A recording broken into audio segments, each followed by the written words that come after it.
Hello, welcome back to കാത്തു Spacey bullet. എല്ലാവർക്കും നമസ്കാരം.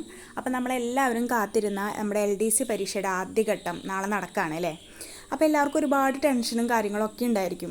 നിങ്ങൾ ഒരു പേടിയും പേടിക്കേണ്ട, നല്ല രീതിയിൽ തന്നെ പരീക്ഷ എഴുതിക്കോളൂ. നമ്മളൊക്കെ പഠിച്ചിട്ടുണ്ട്. ഓക്കെ, കറണ്ട് അഫെയർ 20 മാർക്കിനാന്നൊക്കെ പറയും, പക്ഷേ ഇന്നേ വരെ ഒരു പരീക്ഷയ്ക്കും 20 മാർക്കിനും കറണ്ട് അഫെയർ ചോദിച്ചിട്ടൊന്നുമില്ല.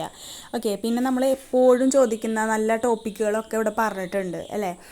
നമ്മൾ പല സോഴ്സിൽ നിന്ന്, എൻ്റെ ചാനലിൽ നിന്ന് മാത്രമല്ല പല സോഴ്സിൽ നിന്നും ഇമ്പോർട്ടൻ്റ് ആയിട്ടുള്ള ടോപ്പിക്കുകളൊക്കെ നോക്കിയിട്ടുണ്ട്. അപ്പോൾ നമ്മൾ കവർ ചെയ്യാത്ത കുറച്ച് ടോപ്പിക്കുകൾ ഞാനിപ്പോൾ കമ്മ്യൂണിറ്റി ടാബിൽ പോസ്റ്റ് ചെയ്തിട്ടുണ്ട്.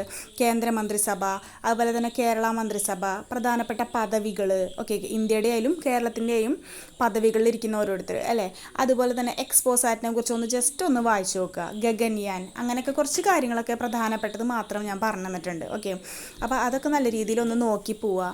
വളരെയധികം ഹെൽപ്ഫുള്ളായിരിക്കും കേട്ടോ. പിന്നെ ഇനി ഒറ്റയടിക്ക് എങ്ങനെ വായിക്കും അങ്ങനെ ഒരു ടെൻഷനൊന്നും നിങ്ങൾക്ക് വേണ്ട. പ്രധാനമായിട്ടുള്ള കാര്യം എന്താ വെച്ചാൽ ഇപ്പോൾ വായിക്കണത് നമുക്ക് നാളെ എന്തായാലും ഓർമ്മ കിട്ടണതായിരിക്കും. ഓക്കെ, പിന്നെ നമ്മൾ മാത്സ് ആൻഡ് മെൻ്റൽ എബിലിറ്റി ഒക്കെ പഠിക്കാൻ വിചാരിച്ചിട്ടുണ്ടെങ്കിൽ ഇപ്പോൾ നമുക്ക് ആർക്കായാലും ബുദ്ധിമുട്ടുള്ള ഏരിയകളുണ്ടായിരിക്കും. ഇപ്പോൾ എന്നെ സംബന്ധിച്ചിടത്തോളം എനിക്ക് ടൈം ആൻഡ് ഡിസ്റ്റൻസ് ഇത്തിരി പ്രശ്നമുള്ളൊരു ഏരിയയാണ്.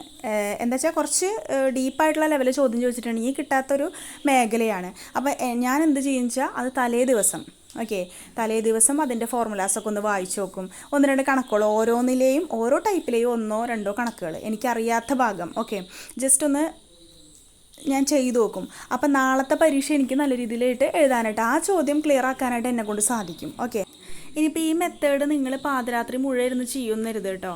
നമ്മളുടെ പരീക്ഷയുടെ തലേദിവസം നമുക്ക് ഏറ്റവും കൂടുതൽ വേണ്ടത് നല്ല ഉറക്കം, നല്ല ഭക്ഷണം. ഓക്കെ, അതുപോലെ തന്നെ ഇപ്പോൾ ഇങ്ങനെ വറുത്തത് പൊരിച്ച സാധനങ്ങളൊന്നും അധികം അങ്ങോട്ട് കഴിക്കാൻ നിൽക്കണ്ട. നമ്മൾ റെഗുലറായിട്ട് എന്താണ് കഴിക്കുന്നത് ആ ഒരു ഭക്ഷണം കഴിച്ചിട്ട് നേരത്തെ കിടന്നുറങ്ങുക. ഓക്കെ, നാളത്തെ ഇപ്പം ഇത്തിരി നേരത്തെ എഴുന്നേറ്റുകൊണ്ട് വിരോധമൊന്നുമില്ല, പക്ഷെ ഇന്നത്തെ ഉറക്കം ഒരിക്കലും കളയരുത്. എത്രയും പെട്ടെന്ന് കിടന്നുറങ്ങാൻ പറ്റണം അത്രയും നല്ലതാണ്.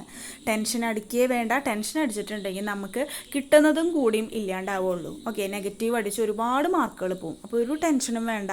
നമ്മൾ ആത്മാർത്ഥമായിട്ട് പഠിച്ചിട്ടുണ്ടോ ഈ ജോലി നമുക്ക് തന്നെ കിട്ടിയിരിക്കും. ഓക്കെ, നമുക്ക് ഒരുപാട് സീറ്റുകളൊന്നും വേണ്ടല്ലോ, നമുക്കൊരൊറ്റ സീറ്റ് മതി അല്ലേ. പിന്നെ മറ്റേത് ജില്ലക്കാരിലും തിരുവനന്തപുരം ജില്ലക്കാരെന്ന് വെച്ചാൽ ഇതിനു വേണ്ടി ജീവിക്കുന്ന ഒരുപാട് പേരുണ്ട് അല്ലേ. അപ്പോൾ നമുക്ക് തീർച്ചയായിട്ടും നമുക്കത് കിട്ടും കേട്ടോ. ഒരു പേടിയും വിഷമവും ഒന്നും വിചാരിക്കേണ്ട, നല്ല രീതിയിൽ തന്നെ പരീക്ഷ എഴുതുക. ഓക്കെ, അപ്പോൾ ഞാൻ അപ്പോൾ മാത്സ് നിങ്ങൾക്ക് ഏതാണ് ബുദ്ധിമുട്ടുള്ള ഏരിയ എന്നുണ്ടെങ്കിൽ നാളെ കാലത്ത് എഴുന്നേറ്റിട്ട് ആ ഏരിയ മാത്രം ഒന്ന് വായിച്ചു നോക്കിയാൽ നാളത്തെ ഒരു ദിവസം എന്തായാലും നിങ്ങൾക്കത് ഓർമ്മയുണ്ടാവും. ഓക്കെ, അപ്പോൾ ഒരു പേടിയും പേടിക്കേണ്ട. എല്ലാവർക്കും ഓൾ ദ ബെസ്റ്റ്. നമുക്ക് നല്ലൊരു മാർക്ക് വാങ്ങി നാളെ നല്ലൊരു എക്സാം ആയിരിക്കട്ടെ. ആത്മാർത്ഥമായിട്ട് പഠിച്ചിട്ടുള്ള എല്ലാവർക്കും നല്ലൊരു ജോലി, എത്രയും പെട്ടെന്ന് ജോലി എന്തായാലും കിട്ടും, എത്രയും പെട്ടെന്ന് ആ ജോലി കിട്ടട്ടെ. ഓക്കെ, നല്ല റാങ്കിങ്ങിലൊക്കെ നല്ല മുൻപന്തിയിൽ തന്നെ വരട്ടെ എന്നൊക്കെ ആത്മാർത്ഥമായിട്ട് പ്രാർത്ഥിക്കുകയാണ്. അപ്പോൾ എല്ലാവർക്കും all the best. Thank you. Good night.